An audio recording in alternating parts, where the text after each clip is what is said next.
Assalamualaikum warahmatullahi wabarakatuh. Selamat malam, sahabat Gerbang Wirausaha. Malam ini kita ada di Parakan, ya, sebuah kecamatan di Kabupaten Temanggung, Jawa Tengah. Ini tepatnya kita lagi di tempat salah satu saudara kita yang memiliki usaha kuliner dan juga penginapan akomodasi. Ini saya perkenalkan nih, namanya Om Rahmat Suhartono. Selamat malam Om. Malam Om. Oh iya, Iya. terima kasih nih Om udah diterima untuk kita silaturahmi, sekaligus kita ingin ngobrol-ngobrol Om, santai Om, untuk diskusi, sharing gitu ya Om. Jadi kami ini dari tim Gerbang Wirausaha ini dalam rangka membuat apa istilahnya itu cerita yang memotivasi. Jadi memotivasi buat masyarakat khususnya yang bekerja ya di luar negeri. Nah, setelah kembali ke Indonesia memiliki usaha, berwirausaha ya. Nah, mungkin pertama saya ingin nanya-nanya nih, Om Tono dulu pernah kerja di luar Om ya? Iya betul. Betul. Kerja di mana tuh Om? Di Carnival Cruise Line. Oh, kapal pesiar Om ya? Kapal pesiar, betul. Oh. Iya. Kalau di job darat enggak ya? Langsung ke kapal pesiar aja? Kalau di luar negeri job darat saya pernah di Malaysia. Oh, pernah di Malaysia? Iya, 1 tahun di sana. 1 tahun. Iya. Tahun berapa itu Om? Tahun berapa ya? Tahun 92-an. 92. Itu kerja di Malaysia itu tahun 97. 97 saya di Malaysia. Nah, itu setelah dari sana baru ke kapal pesiar. Iya, betul. Betul. Kalau boleh tahu Om, waktu kerja di di Malaysia itu kerja apa Om? Saya kebetulan kan dulu ikut perekrutan untuk pabrik pipa tembaga. Pipa tembaga. Ya. Di sana saya 2 bulan. Karena tidak sesuai dengan gaji yang saya terima dari perjanjian. Oh. Makanya saya terusan keluar. Oh. Terusan ke instalasi listrik. Oke. Selama 1 tahun di sana. Di Malaysia? Iya, betul. Di kota apa di Malaysia ini? Di kota Kuala Lumpur saya. Oh, di kotanya di Kuala Lumpur, KL ya. Ya. Jadi hanya 1 tahun Om ya? 1 tahun di sana. Dari Malaysia itu Om balik lagi ke Jakarta, ke Indonesia. Jakarta. Balik ke Indonesia dulu. Ke Indonesia, saya kerja di Jakarta selama 1 tahun juga. Oh, oke. Di situ saya sambil apply ke Carnival Cruise Line. Oh, ya. Akhirnya Om bekerja pengen kerja di kapal pesiar aja gitu ya? Iya, betul. Oke. Itu tahun berapa itu Om berarti? Pas zaman itu pas Pak Soeharto turun itu 98 tahun berapa ya? itu? 98 ya. 98 akhir ya. 98 akhir ya. Bulan Mei ya. Ya. Nah, Om, apa Om motivasi Om akhirnya Om berpikir untuk tadi ya, pertama kerja ke Malaysia, terus yang dilanjutkan kerja di kapal pesiar, itu apa Om motivasinya? Sebetulnya saya motivasi untuk kerja itu mulai dari lulus SMA. Lulus SMA itu saya sangat sekali kepingin sekali itu kerja di luar negeri. Sudah ada benih-benih saya kepingin ke luar negeri. Itu karena apa? Saya kepingin punya modal usaha untuk membuat usaha sendiri. Setelah saya dari luar negeri. Oh, jadi ketika Om berpikir untuk kerja luar negeri itu memang udah ada tujuan pada nanti pengen punya usaha Om ya? Betul sekali. Betul. Iya. Jadi ke luar negeri itu cuma sasaran sementara aja Om ya, tujuan sementara aja. Jadi hanya lompatan untuk akhirnya pengen punya usaha gitu ya, pengen berwirausaha. Oke Om. Karena pada dasarnya saya nggak punya modal kan, ya. Saya cuma punya keberanian sama niat bekerja. Niat aja ya. Iya. Nah, waktu Om berangkat itu, Om sudah ada skill tertentu atau gimana? keterampilan waktu itu? Untuk keterampilan saya belum ada. Belum ada sama sekali.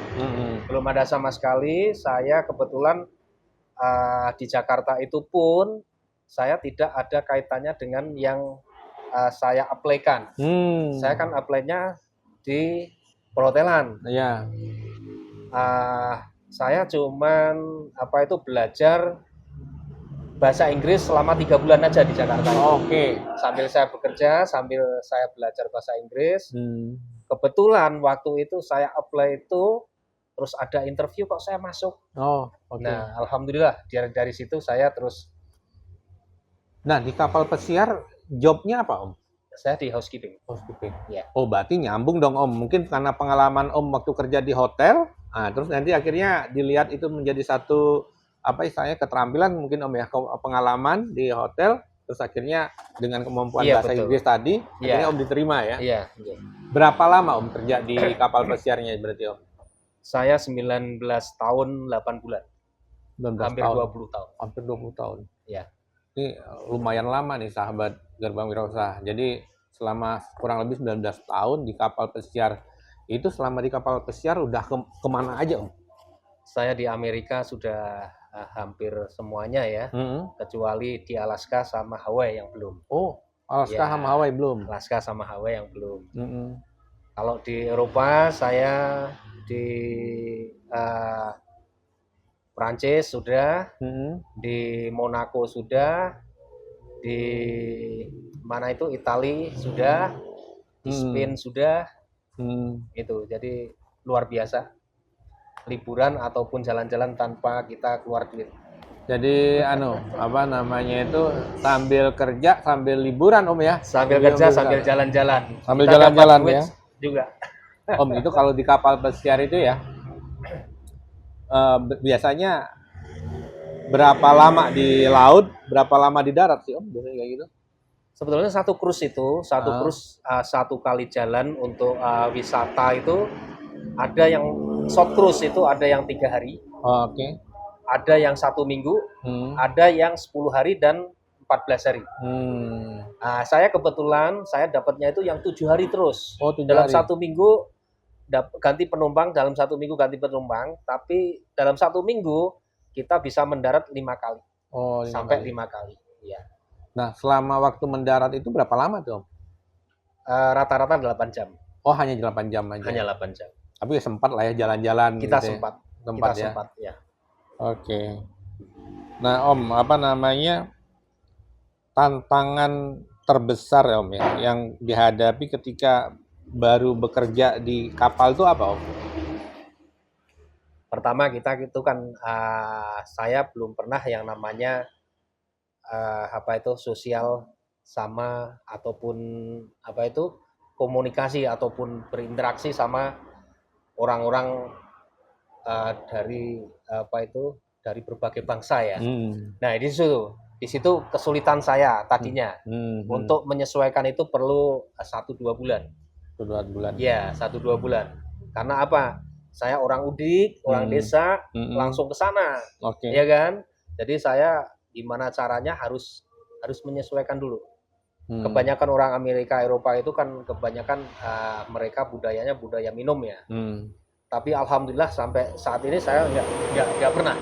Nggak terpengaruh ya? Nggak tergoda. Itu tergantung kita. Oke. Iya.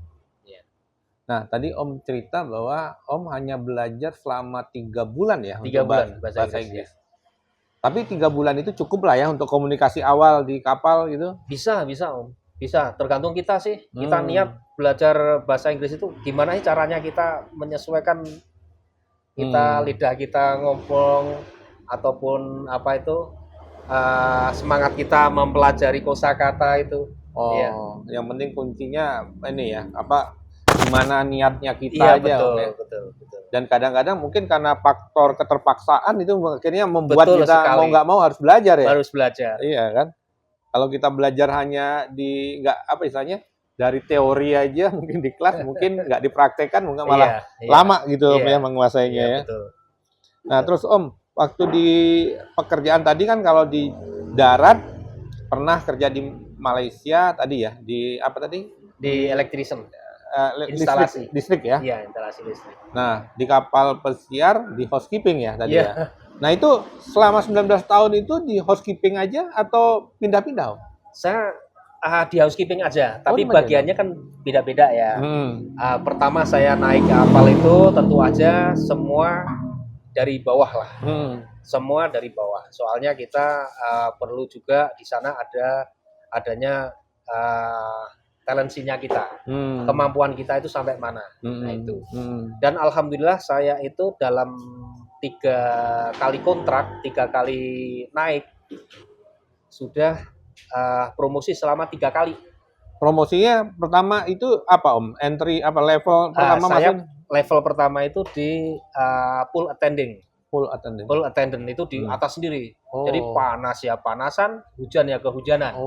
Jadi saya pertama kali di sana selama 5 minggu. 5 minggu saya dapat promosi.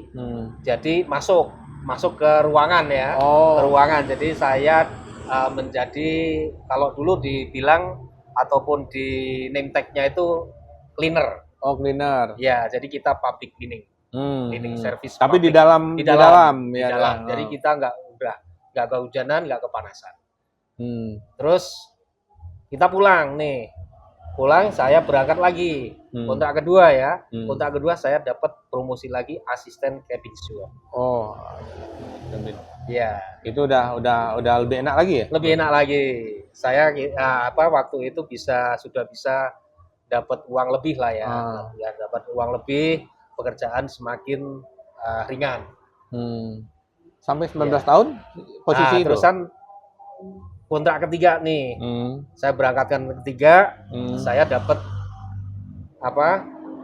promosi lagi jadi cabin steward.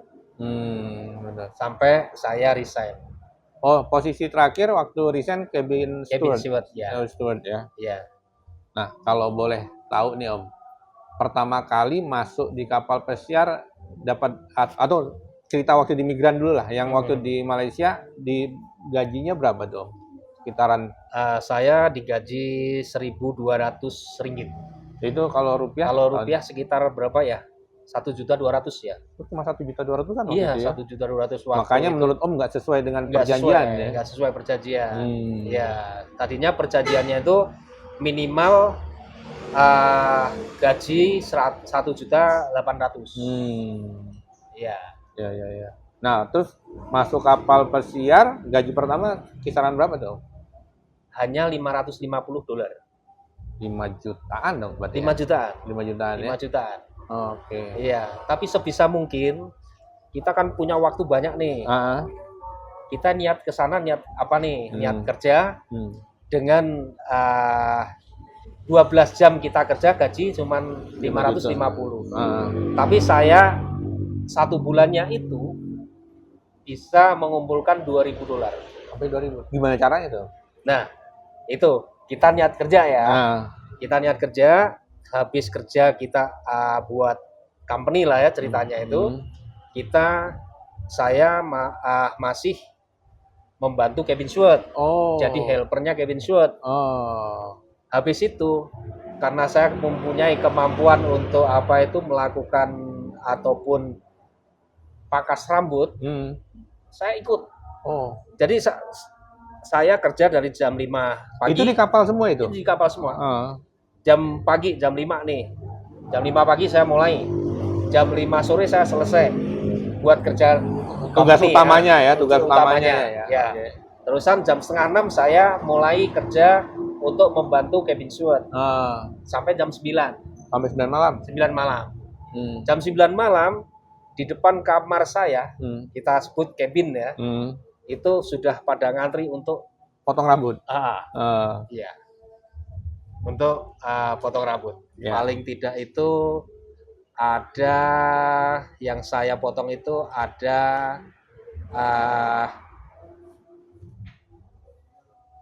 berapa itu? 4 orang. 4 orang. 4 orang. Setiap malam.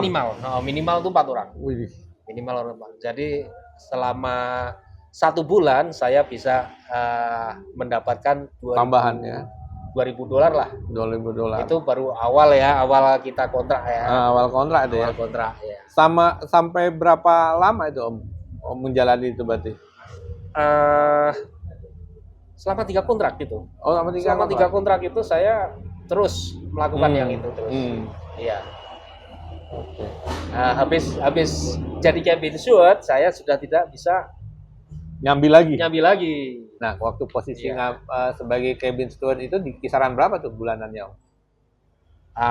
Memang semuanya itu tergantung kita dapat sectionnya masing-masing ya. Ada section yang besar. Section besar itu saya pernah dapat itu sekitar 4.600. 4.600 itu include apa itu tipping. Oh, udah termasuk tipping. Udah termasuk tipping. 4.600 itu sudah termasuk tipping. Jadi kalau di sini berapa itu kali 15 ya?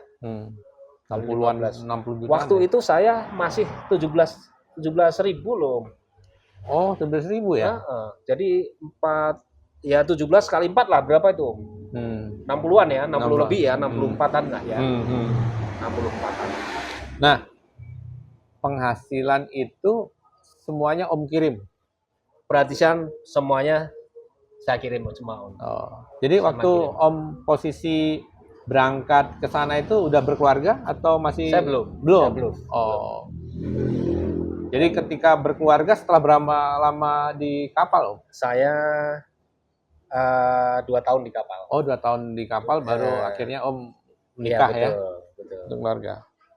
Nah, ketika Om lagi di kapal, Om sudah mulai merintis usaha belum Om?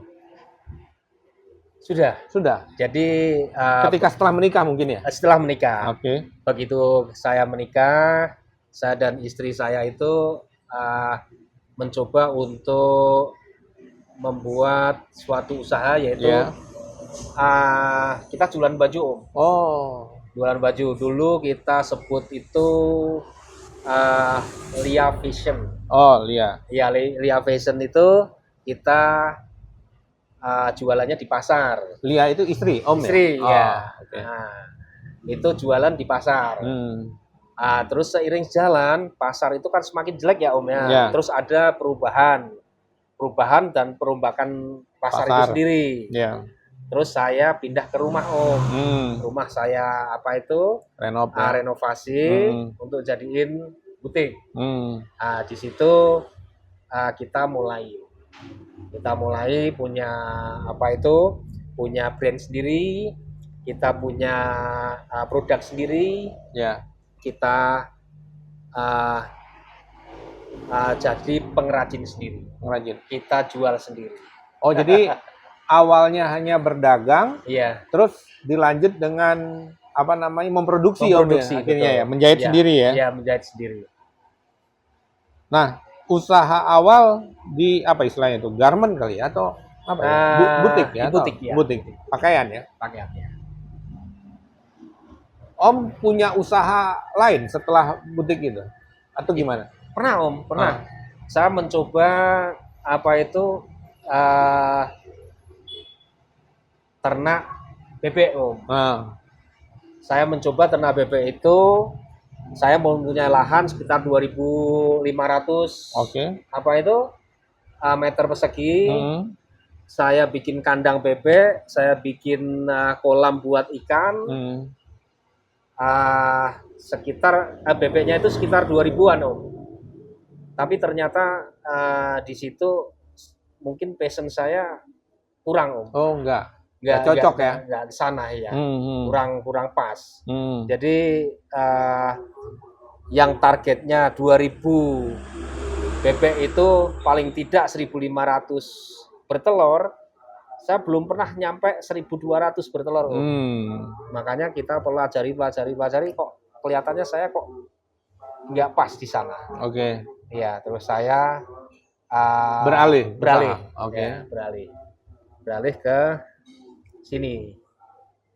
Beralih ke sini saya tadinya itu membuat stone crusher Om. Oh, stone crusher. Stone crusher itu pemecah batu. Pemecah batu itu kita sudah mulai usaha ataupun sudah produksi itu selama 2 bulan. Ternyata di situ ada kendala perizinan Om. Oh, Perizinannya itu tidak nggak diperbolehkan, diizinkan ya. tidak Jadi nggak keluar diizinkan. izin lah untuk Iya, usaha stone iya, crusher ya. betul. Terus saya pindah lagi ke resto. Ya. Jadi ya memang suatu bentuk usaha itu kita tidak bisa apa ya, Sekali jadi nggak sekali bisa jadi itu ya. nggak bisa. Jadi sahabat Gerbang Wirausaha, jadi pesannya itu adalah jadi jangan patah semangat. Kalau memulai usaha itu nggak sekali jadi. Jadi tadi ceritanya Om Tono, jadi pertama oke, passion jalan, karena mungkin istri memang dunianya di situ mungkin Iya, menguasai ya. betul. Terus punya usaha peternakan bebek ya sama ikan, ternyata nggak berkembang, nggak sesuai harapan, beralih ke stone crusher. Stone crusher nggak keluar izinnya. Akhirnya memulai usaha kuliner ya Om ya. Iya, Jadi betul. dibuka Lia Resto and Coffee Shop. Oh, Lia Resto and Coffee Shop. Itu tahun berapa itu Om Lia Resto and Coffee Shop? Tahun 2018. Jadi 2018. Oh, 2018. Berarti Ya, sudah 6 tahunan ya sekarang ya? Iya, 6 tahun. 7 oke. tahun ini jalan Januari ini. Iya. Nah, apa namanya? Saya tadi sempat lihat-lihat keliling Om. Kayaknya di sini nggak cuma resto aja Om ya? Coffee shop aja ya? Ada penginapan juga ya? Kita pengembangan memang ada penginapan Om. Oh, jadi kita yang semula saya mulai membangun Lia Resto, saya kasih ada 3 penginapan. Dan seiring itu Om, saya kembangkan lagi, alhamdulillah kita bisa nambah lagi 5 kamar. Oh. Jadi untuk saat ini kita mempunyai 8 kamar ya? 8 kamar, ya. Ada dream pengen punya sampai berapa kamar Om? Saya kepingin Om, pengen sekali Om. Ini masih dalam tahap berdoa nih. Oh, doa ya. Dan harapan nih. Iya. Iya, kita ada sedikit tanah di di Kledung. Di Kledung itu bagus sekali Om. View-nya ya. Ini Sindoro, sini Sumbing Om. Oh, nah itu kepengennya kita bangun penginapan di sana nanti. Berapa jauh dari sini Om? 4 kilo lah. 4 kilo ya. Ya. Sebelum itu kita kepengennya ini Om menambahin di sini Om. Oh, masih mau nambah di sini dulu. Nambah sini dulu. Paling enggak 15 kamar. Itu. Saya lihat tadi lumayan luas nih. Berapa luasan ini Om? Kita tampak luas dari depan sih Om.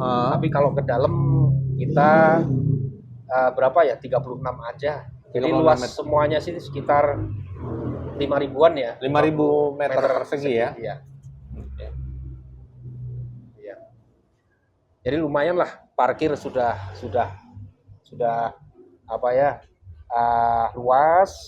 Terusan untuk restonya juga sudah bisa untuk 200-an lah sekali. Nah, tempat ya Om ya, tempat ini Om belinya langsung sekian itu atau bertahap? Bertahap Om. Bertahap.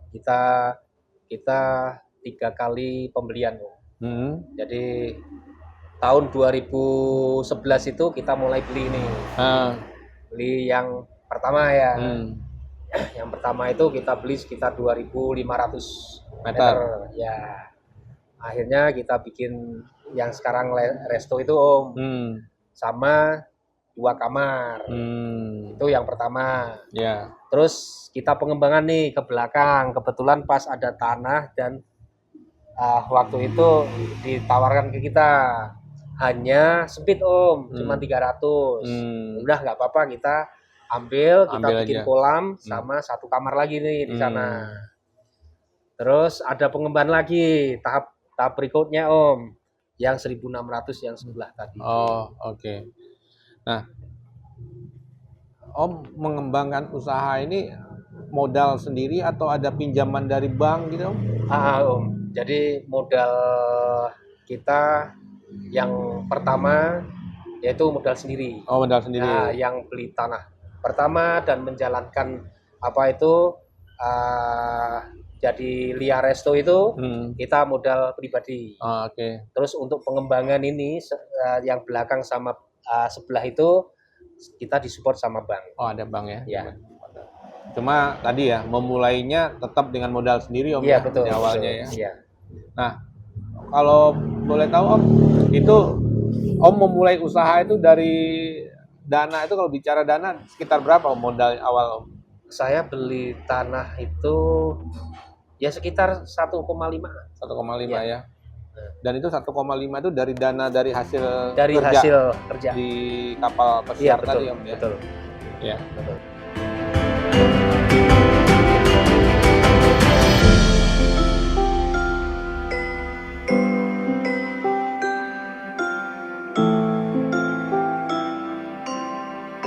Sahabat Gerbang Wirausaha, ini tadi terakhir kita membahas tentang permodalan ya. Jadi Om Tono memulai usaha ini dari hasil ketika bekerja di kapal pesiar. Nah, saya tertarik untuk coba membahas lebih lanjut alasan Om Tono ketika pertama usaha di passion, terus kedua stone crusher, akhirnya memilih kuliner. Nah, kenapa tuh Om? Dasar Om memilih akhirnya bikin kuliner, karena saya lihat lokasinya sebenarnya relatif jauh Om ya dari kota. Ya berapa kilo nih Om dari Parakan 2 kilo. 2 kiloan ya. Tapi di sekitar ini nggak ada warga-warga gitu. Nah itu gimana? Kosong kan? Nah itu kok bisa Om berpikir itu? Bisa berpikir bikin resto aja. Nah konsumennya dari mana? Nah itu apa Om dasar Om waktu itu memutuskan udah bikin resto aja? Iya, betul Om. Jadi lokasi yang kita punya itu jauh dari mana-mana lah. Ibaratnya kita radius 1 kilo itu kita tidak ada tetangga, ya kan? Iya. Tapi waktu itu saya mempunyai keyakinan Om, karena pertama kita suka kuliner. Oke. Ya kan, suka kuliner, suka jajan ke sini. Jadi kita membandingkan Om, sana kok enak, gimana ya caranya gitu. Nah, kebetulan kita juga sering sekali dan senang sekali kita trial. Memasak itu. Ya. Om Tono memang punya basic memasak, hobi memasak atau gimana? Kalau saya enggak Om. Kalau saya sama sekali tidak ada ke situ. Istri sama anak. Oh, istri. Malah justru itu si istri sama anak itu yang suka sekali memasak. Trial dan error. Memasak menu. Iya. Saya pikir Om Tono itu backgroundnya dulu chef gitu, istilahnya masak. Ternyata bukan Om. Istri ya yang suka masak ya. Iya, betul. Kalau nggak salah tadi Om Tono cerita ini anak yang kedua ya, yang akhirnya sekolah di Tata Boga ya. Iya betul, anak kedua saya. Itu beberapa menu yang dari anak saya itu di sini menjadi favorit Om. Kayak Gordon Blue. Gordon Blue. Itu punya resep punya dia. Terus pizza itu resep punya dia. Terus spaghetti itu semua olahan dia. Olahan dia ya. Iya. Jadi pizza pun bukan pizza ala Italia Om, tapi menyesuaikan sama lidah sini. Jadi itu yang jadi favorit Om. Oke. Jadi masakan sih boleh pizza dari Itali, tapi ternyata taste-nya sudah disesuaikan dengan taste-nya orang Temanggung, orang Parakan. Betul. Jadi akhirnya masuk ya di lidah orang ini. Nah itu. Jadi sahabat Gerbang Wirausaha, jadi kita itu harus pintar istilahnya menganalisa gitu ya, melakukan inovasi. Ya, jadi harus ada adaptasi dengan lingkungan. Jadi agar cocok dengan lidah ya. Dengan lidah, dengan rasa orang yang ada di sekitar. Nah, akhirnya bisa diterima oleh pasar. Nah, kalau bicara konsumen, berarti konsumen Lia Resto ini dari mana aja Om? Kalau itu bukan dari lokal saja Om ya. Nggak dari lokal. Rata-rata orang yang kita memang targetnya itu bukan orang lokal aja. Itu karena apa? Kita mempunyai istilahnya itu di situ harapan lah Om. Iya. Kita mempunyai harapan itu kita bisa menarik orang dari luar Temanggung itu bisa ke sini Om. Datang sini. Iya. Kalau tadinya memang dalam dari Parakan sampai Kelidung itu Om, cuman ada 3 restoran Om. Oh, cuma ada 3 restoran. Iya. Jadi kita ibaratnya lari Om waktu itu. Sekarang sudah banyak sekali Om. Oh, udah banyak ya? Iya. Jadi waktu awal masih sepi, enak ya? Enak. Tapi saingannya sekarang banyak ya? Banyak sekali Om. Iya. Iya. Tapi nggak menyurutkan kita Om. Semangat ya, tetap harus ya. Ya. Nah, kalau dalam ini Om, masa-masa apa Om yang banyak orang datang tuh di ketika apa? Weekend mungkin atau weekdays? Atau tiap hari kita itu juga? Kalau weekend sendiri kita kan mempunyai home band Om. Oh, ada home band. Mempunyai home band. Dan kebetulan home band kita itu kan favoritnya orang Temanggung. Oh. Jadi kalau weekend kebanyakan yang datang itu lokalan. Oh, lokal dari Temanggung. Karena kepingin mendengarkan, menikmati ya. Ya, oke. Nah, itu kerja apa konsepnya dengan home band itu apa Om? Mereka ada kerjasama gimana? Dibayar atau mereka kan ada saya lihat beberapa resto itu istilahnya dia ada pakai kencelengan gitu, donasi gitu atau gimana konsepnya? Kalau kita enggak Om, jadi kita kontrak gitu berarti. Kontrak. Oh kontrak ya, udah bayar gitu. Kontrak. Ya. Jadi begitu mereka datang kita membayar Om. Sesuai berapa orang yang datang nih. Jadi tidak semuanya apa itu disamain gitu enggak? Enggak ya. Jadi yang datang kita sesuaiin. Oke. Nah, Om, tadi kalau bicara jadi apa namanya? Kalau bicara tadi Om ya, apa namanya? Ada musik ya untuk apa istilahnya hiburan ya Om ya, untuk komplimen dari tempat ya. Jadi supaya mendatangkan orang gitu ya Om ya. Jadi kerjasama tadi dengan salah satu home band favoritnya lah gitu ya, kegemaran Temanggung. Ya saya pikir itu salah satu cara ya untuk mendatangkan. Jadi sahabat Gerbang Wirausaha bahwa kita harus bisa tuh memberikan daya tarik ya buat usaha kita. Nah ini kebetulan di Lia Resto ini dia punya home band tuh. Home band untuk di setiap weekend aja tapi Om. Setiap weekend. Oh setiap weekend. Jadi masyarakat di Temanggung pasti datang ke sini karena sambil makan ya menikmati menu makanan yang ada di sini juga ikut menikmati band ya Om ya. Betul. Nah Om, sekarang dengan situasi yang sekarang mungkin kalau kita bicara proses ya Om ya, proses dari awal tuh apa hal yang mungkin Om rasakan yang hambatan terbesar yang mungkin katakan orang tuh yang sempat membuat apa ya istilahnya apa ya jadi kayak galau atau apalah istilahnya gitu ya. Nah terus akhirnya Om menyelesaikan mengatasinya seperti apa gitu? Betul, kita itu tidak semulus yang apa itu kita harapkan ya. Setiap ada kita mempunyai usaha itu tidak bisa jalan apa itu Om seperti yang kita impikan lah. Kadang-kadang memang ada suatu kendala-kendala itu memang harus ada untuk biar kita lebih pintar Om katanya Om. Oh iya. Jadi kendala itu ya yang paling apa itu kita rasakan itu pertama adalah apa itu kekompakan dari karyawan kita sendiri. Oke. Jadi dari intern kita sendiri itu yang membuat kita harus apa itu ibaratnya kita mempunyai jaga-jaga itu banyak sekali. Itu. Ya.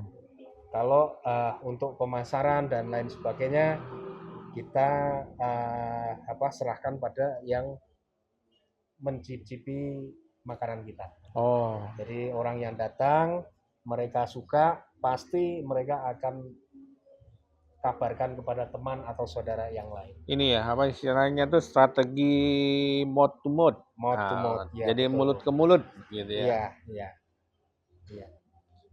Nah, kalau tadi bicara karyawan, ada berapa karyawan Om sekarang Kita yang ada 26 26 ya? 26 karyawan untuk yang di resto sendiri. Terus ada 8 karyawan di produksi butik. Oh, butik. Iya, Oke. butik. Itu tadi yang 20 berapa tadi? 8. 26 tadi termasuk yang untuk penginapan. Termasuk yang penginapan, juga termasuk security 2. Oh, ada security-nya ya. Nah, apa namanya? Tadi Om bicara tentang kekompakan karyawan ya. Itu apa Om? Upaya yang Om lakukan untuk membuat karyawan tuh bisa solid, kompak gitu? Kita memang harus mengadakan briefing lah. Oh, paling tidak setiap pagi itu kita sebelum kita mulai itu kita harus briefing dulu. Briefing ya. Kita briefing, setiap kali kita briefing kita ingatkan dulu Om. Ya. Memang itu briefing kelihatannya sepele Om. Kita mengingatkan, tapi kalau kita tidak mengingatkan itu akan loss Om. Ya. Jadi mengingat briefing itu disitulah kuncinya ya. Kuncinya, iya. Jadi briefing ke karyawan itu harus Om. Nah, karyawan Om Tono warga sekitar ya? 40%. 40%. Iya. Ada sisa 60% dari mana? 60% dari luar, jadi dari sekitaran Temanggung aja. Oh, sekitaran Temanggung. Tapi yang sekitar sini daerah sini ada sekitar 40%-an ya. Betul.